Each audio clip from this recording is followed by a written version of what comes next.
Dear students of class 10A and 10B, today the following lesson I am going to re-explain. Lesson number 4 topic, the second phase of the Indian national movement. Here there are three names mentioned in the board, the great personalities of Indian assertive nationalism. The Indian national, they played a very, very vital role in during the freedom struggle against the British rule. They are Bal Gangadhar Tilak, Bipin Chandra Pal, Lala Lajpat Rai, the great trio of assertive nationalism in India. Great trio, Lal Bal Pal, Lala Lajpat Rai, Bipin Chandra Pal, and Bal Gangadhar Tilak. Now, first, Bal Gangadhar Tilak. Who was Bal Gangadhar Tilak? Bal Gangadhar Tilak was a great leader from Maharashtra in Indian national movement. He played a major role in communicating a message to the British that Indians would not sit idle, but they would continue struggling against the British rule.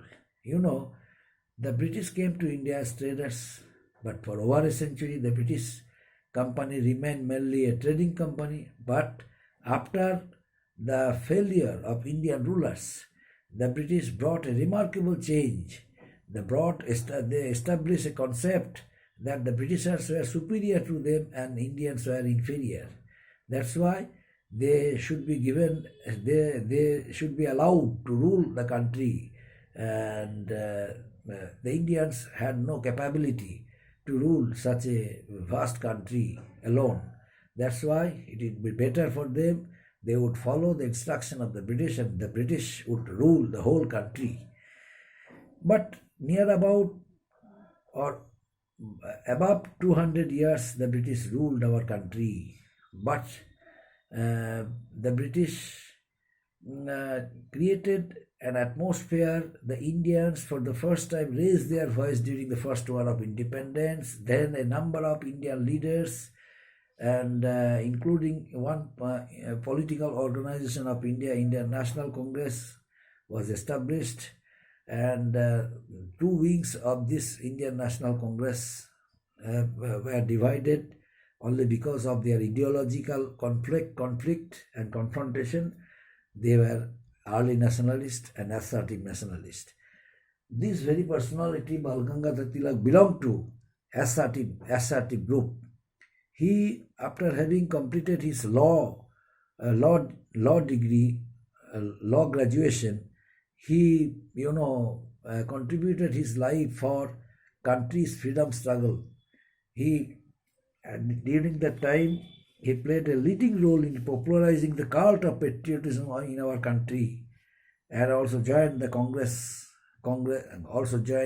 in order to continue the movement against the British. He belonged to Maharashtra, and he established the Deccan Education Society under the guidance of Justice Ranade, and then he also, Gokhale and Tilak, became the members of that the Deccan Education Society. The society set up many educational institutions, including the famous Ferguson College in Pune, and the one of the most important thing, Bipin Chandra Pal, strongly supported the stance of the Indian revolutionaries who started, anti-partition movement when Lord Curzon passed the law, the partition of Bengal.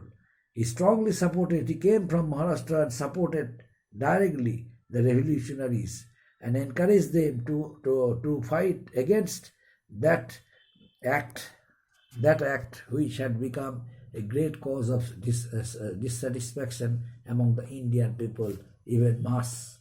That's why during that time the idea of Swadeshi movement started, and Bal Gangadhar Tilak started Swadeshi movement. He quoted that line, "Swaraj is my birthright and I shall have it." During that time he quoted that very line, "Swaraj is my birthright, I shall have it." Then he scattered anti-partition movement throughout whole India, although the early nationalists wanted to restrict it within Bengal itself, but under the able guidance of Bipin Chandra, under the able guidance of, you know, uh, Bal Gangadhar Tilak, the movement scattered uh, throughout the whole India, and then it became a political issue of our country, not the political issue of Bengal, but the political issue of India.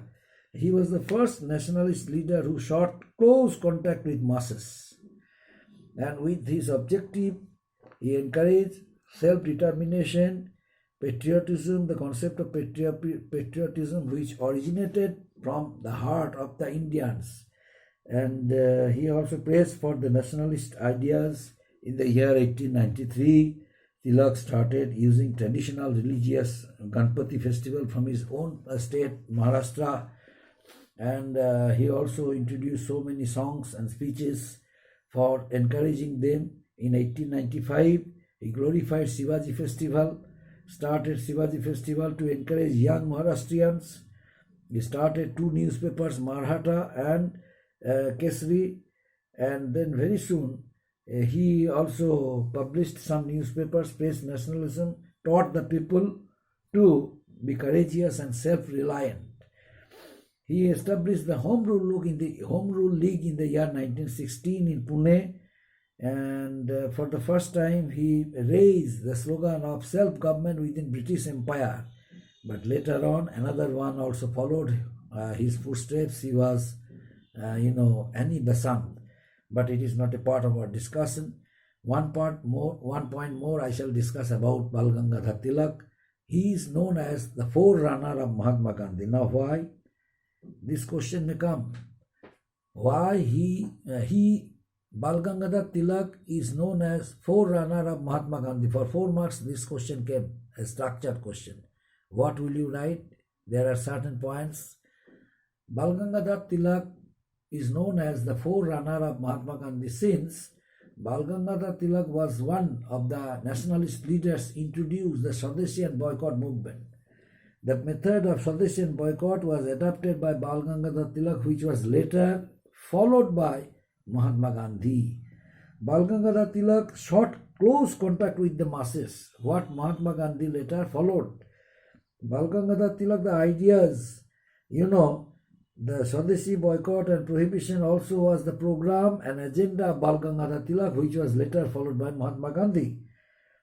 Bal Gangadhar Tilak went to the jail. He was imprisoned. He was imprisoned for several times for his revolutionary activities by the British. But Mahatma Gandhi, he was also taken into the custody for several times only for his movement, only for his anti-British movement and attitude. So this is the reason Bal Gangadhar Tilak is considered as the forerunner of Mahatma Gandhi. Tilak's selfless contribution in Indian national movement, his idea of self-reliance, firm determination, strong will, encouraged the people of India to be united, and mass also became very much powerful, and public opinion which was formed among the people themselves, it also had become a great weapon for Indian national movement. The next one, Bipin Chandra Pal. Bipin Chandra Pal was another assertive leader who dedicated his life for country's freedom. Bipin Chandra Pal, he, is popularly known as father of revolutionary thought in India. He started his political career as a social reformer, and then he became a member of Brahma Samaj. He visited a number of European countries and during his visit he observed how much people resisted foreign dominion. In 1886, he joined Indian National Congress. Now, some contributions also he left. Number one, as a journalist. Bipin Chandra Pal was a prolific writer, journalist, and he worked for for Bengal public opinion. The Tribune and New India, he propagated his brand of nationalism. The British government found his writings seditious. Further, he was required to give testimony. He was required to give testimony against Aurobindo Ghosh, which he refused. As a result of it, he was imprisoned, and Aurobindo Ghosh was released in front of the Chief Justice. In front of the Justice, he denied Aurobindo Ghosh to be known. He openly declared that Aurobindo Ghosh was unknown person to him, but he knew Aurobindo Ghosh very well. He motivated Aurobindo's revolutionary activities for strengthening British anti-British movement throughout the country, and Aurobindo Ghosh knew it. And but the British wanted to make him present before Aurobindo Ghosh. Whether Aurobindo Ghosh was known to him, but Bipin Chandra Pal directly said this very person is unknown to him. And that Bipin Chandra Pal was telling lie. The British realized it, the British knew it. That's why he was in prison and Aurobindo Ghosh was released. So this attitude made Bipin Chandra Pal to be a great leader of India. Later on, Aurobindo Ghosh narrated it proudly. He narrated Bipin Chandra Pal to be a great leader of India, and that's why Bipin Chandra Pal and his movement would become a great movement in Indian national history, and he would be remembered. His name would be remembered in the hearts of millions of people in India. It was quoted by Aurobindo Ghosh. The national education of Bipin Chandra Pal gave him, a permanent place in political history of India. It would arouse nationalistic passions and became an effective instrument of social welfare, social progress. Bipin Chandra Pal wanted to remove social and economic evils from the society. He opposed caste system. He advocated widow remarriage. He also advocated for women's education. He believed that only through education women could develop themselves. He stressed the need to develop indigenous industries in the country. He pressed for Indian nationalism, country's freedom, Swadeshi and boycott of foreign goods to eradicate poverty and unemployment. He also established an image of anti-British leader. He established equality in the society. He wanted to tax the rich more. He wanted to tax only on the rich but not on the poor. He demanded 48 hours of work in a week and an increase in the wages of the poor people. That very personality, Bipin Chandra Pal, died in the year 1932. The next one, Lala Lajpat Rai. Lala Lajpat Rai belonged to Punjab. He also a prolific writer, lawyer, and social worker, reformer. He also joined the great trio Bipin Chandra Pal, Bipin Chandra Pal, Bal Gangadhar Tilak, and formed the great trio Lal Bal Pal. Lala Lajpat Rai was influenced by the Arya Samaj movement. Lord Curzon's ruthless measures forced him to fight the British rule through the mass education. He joined the Congress in the year 1888, and also he joined the assertive nationalists in the year 1907. He carried on agitation against the agrarian system, agrarian society. Lala Lajpat Rai supported workers' movements. In the year 1920, he became the first president of the Indian National Congress, Indian Trade Union Congress. He was one of the first Indians to link the concept of imperialism and capitalism. This justified the need for the working class to join the national movement.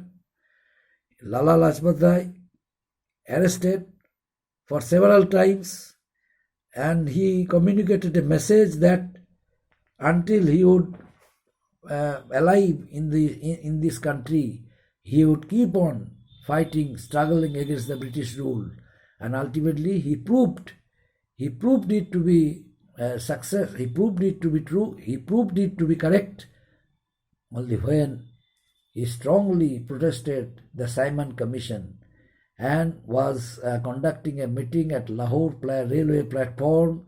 But suddenly, a group of British police reached there. They started using blow over there. Lala Lajpat Rai was severely wounded, and afterwards he died. That incident the country would never forget. All the Indians raised their voice against the horror of the British, the lathi blows, which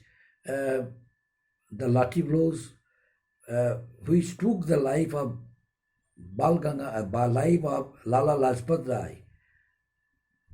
Lala Lajpat Rai, on the eve of his last breath, he was living. He quoted one line: "Lathi blow on him would bring the last nail to the coffin of the British Empire. Lathi blow on him and his death finally would set a nail to the coffin of the British Empire." Ultimately, what he quoted proved to be correct, proved to be true. The British had to leave the country forever, and India became a free country. Up to this, my dear students. Thank you.